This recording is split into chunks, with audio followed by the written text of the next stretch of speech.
Ustadz, saya mau curhat. Tolong kasih masukannya Ustadz. Saya lagi dekat sama beberapa laki-laki. Ini berarti kan cewek kan? Laki-laki itu ingin serius sama saya.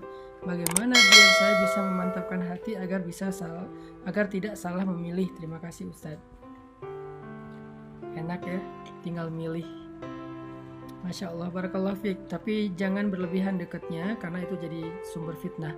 Kalau kita memulai satu kebaikan dengan dosa, maka Allah cabut keberkahan. Itu udah pasti tuh.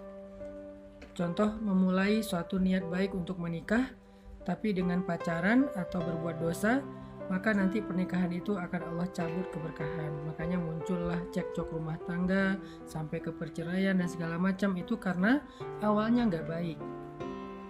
Kecuali orang yang bertobat ya. Karena awalnya nggak baik. Kalau awalnya nggak baik, maka hilang keberkahan. Sedangkan kalau awalnya kita menjaga batasan agama Allah, kita nggak melanggar, kita nggak mengecewakan Allah, maka nanti Allah yang akan menjaga pernikahan. Jadi kalau dekat jangan berlebihan. Terus gimana cara kita menentukan pilihan? Menentukan pilihan itu dengan 3 cara. 1, minta petunjuk Allah, namanya istikharah. Saya udah pernah jawab ini di live sebelumnya kayaknya. Minta petunjuk Allah, istikharah. Kedua, minta petunjuk ulama, namanya istifta. Nanya, menurut ulama di antara sekian banyak kriteria ini mana yang paling layak jadi imam saya atau makmum saya kalau dia seorang cowok. Minta fatwa dan nasihat dari ulama. Yang ketiga, minta nasihat dari orang yang lebih bijak dari kita atau yang tahu, yang kenal dengan masing-masing orang yang kita mau pilih itu. Ini namanya istisyarah. Jadi ada istikharah, istifta, istisyarah. Meminta petunjuk Allah, meminta petunjuk ulama, orang yang lebih berpengalaman atau lebih bijak. Dengan kayak gitu, mudah-mudahan kegalauan kita akan berkurang. Kemudian ada lagi yang nanya,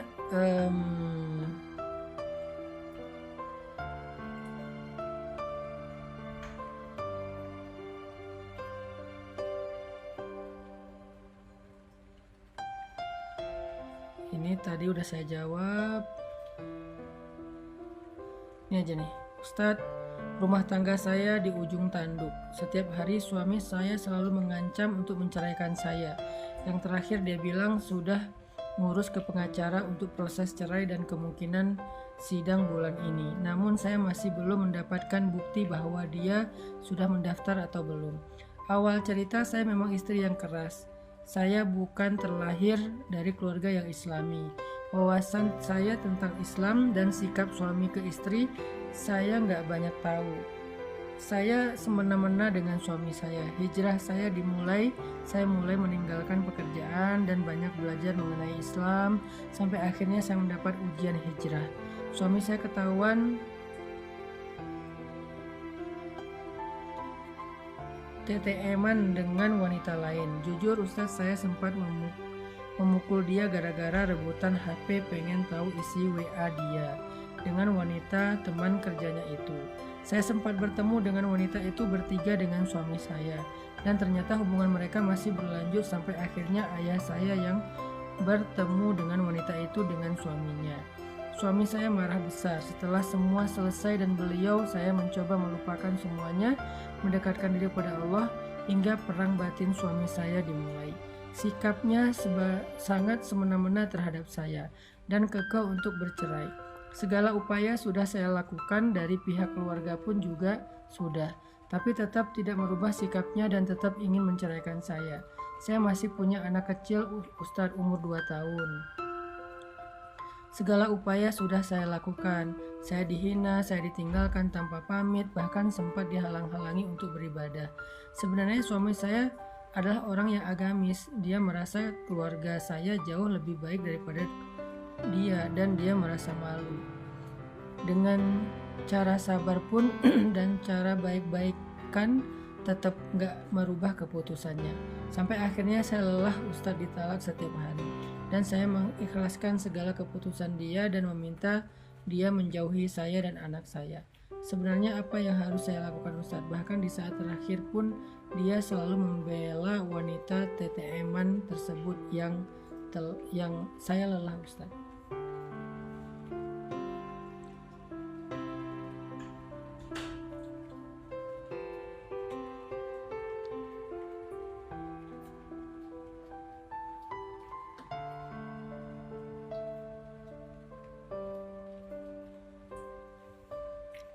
Pertama-tama saya pengen ngucapin ikut prihatin dengan kondisi keluarga Mbak dan teman-teman yang sama, karena di sini ada beberapa curhatan masalah rumah tangga juga yang diambang perceraian. Saya ikut prihatin, dan karena ini juga lagi hujan, saya bareng-bareng deh yuk kita saling mendoakan ya. Kita doakan semoga Allah melapangkan dada kedua suami istri, kemudian memberikan petunjuk kepada mereka, mengangkat masalah mereka, menggantinya dengan kebaikan. Ala hadhihi niyah as-salihah al-fatihah.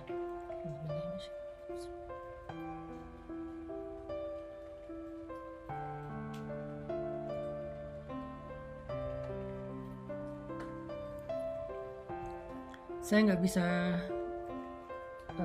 ngomong apa-apa karena semua yang memang harusnya dilakukan oleh Mbak udah dilakukan. Doa udah, ibadah udah, bersabar udah, menjelaskan ke suami udah, mencari penengah dari masing-masing keluarga juga udah. Bukan kita yang menentukan kesudahan dari suatu masalah. Bukan kita yang menentukan kapan masalah itu akan selesai. Allah yang menentukan. Allah yang lebih tahu kapan dan bagaimana masalah itu akan selesai.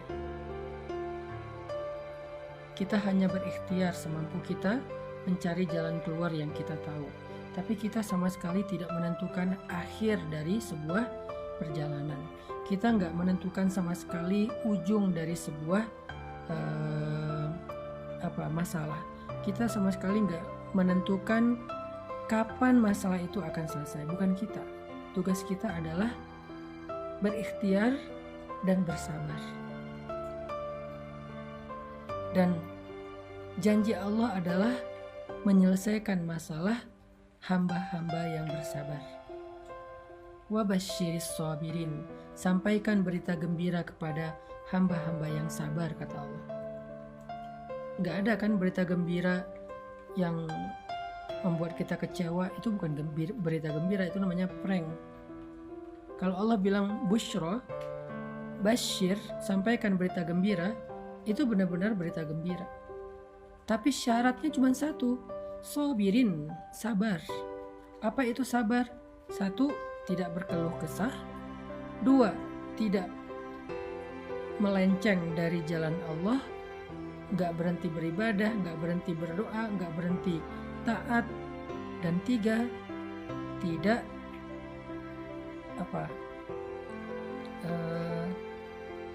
tidak berputus asa. Berputus asa itu nyerah, udah gak mau ngapa-ngapain, udah gak mau berikhtiar. Jadi syarat sabar itu 3, 1, tidak berkeluh kesah. 2, tidak keluar dari ketaatan, tetap taat. Jangan sampai gara-gara kita dapat masalah, kita kecewa sama Allah, terus kita jadi gak taat, itu berarti gak sabar. Dan yang ketiga, tidak berputus asa. Arti tidak berputus asa itu gak berhenti untuk ikhtiar, gak berhenti untuk berusaha yang terbaik dan berharap yang terbaik. Jadi cuman itu syaratnya, sabar. Sehingga kalau kita udah memenuhi syarat itu, sabar, dan Allah lah yang menilai kesabaran kita. Bukan kita ya yang menilai kesabaran, tapi Allah. Kita tuh kayak murid. Mana ada murid yang menilai diri sendiri kan? Kita tuh lebih rendah daripada murid. Murid itu masih lumayan. Kita tuh hamba, budak.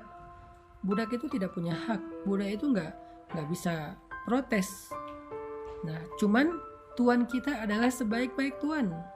Kalau budak itu memiliki tuan yang jahat, kayak Bilal punya tuan Umayyah bin Khalaf.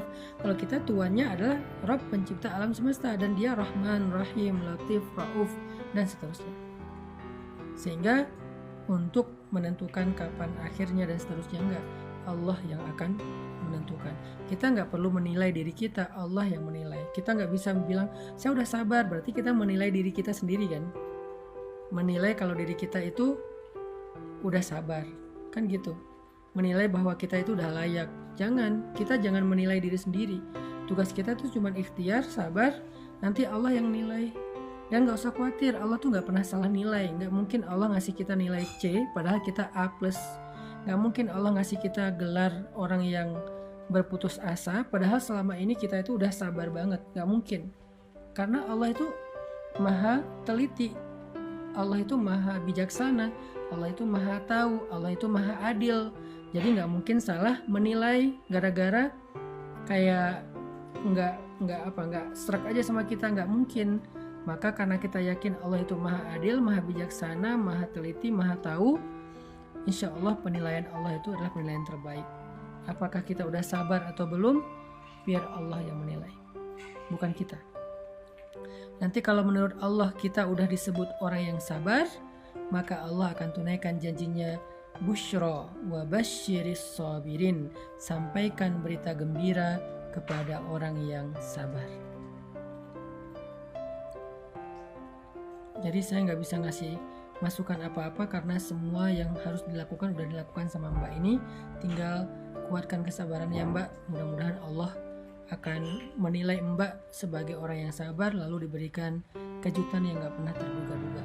Tingkatkan lagi ibadahnya, banyakin lagi sedekahnya, banyakin lagi istighfar atas dosa-dosa di masa lalu, karena tidaklah seseorang mendapatkan masalah dalam hidupnya salah satunya kecuali karena dosa-dosa. Mudah-mudahan dengan banyak istighfar dan taubat, semakin berkurang dosa, semakin berkurang masalah insya Allah.